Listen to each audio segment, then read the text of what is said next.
Et c'est à ce moment-là que Malone Lam entre en scène avec la phase la plus machiavélique du plan. Se faisant passer pour un autre expert en sécurité, il contacte Genesis de nouveau et lui fait croire qu'il doit installer rapidement un logiciel pour renforcer la sécurité de son portefeuille.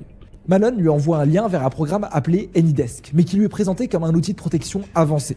En gros, un moyen ultra sûr que aucune de ses crypto-monnaies ne soit jamais volée. Genesis, toujours paniqué, convaincu qu'il protège ses actifs, suit les instructions à la lettre. Il télécharge et installe le logiciel sans se douter une seconde ce qui se passe réellement. Mais en réalité, AnyDesk n'a rien d'un programme de protection. C'est un outil qui permet aux voleurs de prendre le contrôle total de son ordinateur à distance. C'est ce qu'on appelle en informatique un cheval de Troie. En quelques clics, Malone et son équipe accèdent à tout. Ses fichiers, ses mots de passe et surtout les clés privées de ses portefeuilles Bitcoin. Avec ces informations, le groupe sait qu'ils ont seulement quelques minutes pour agir. Alors, le plus rapidement possible, 4064 Bitcoin, soit environ 230 millions de dollars, sont transférés hors du portefeuille de Genesis vers des portefeuilles contrôlés par les voleurs.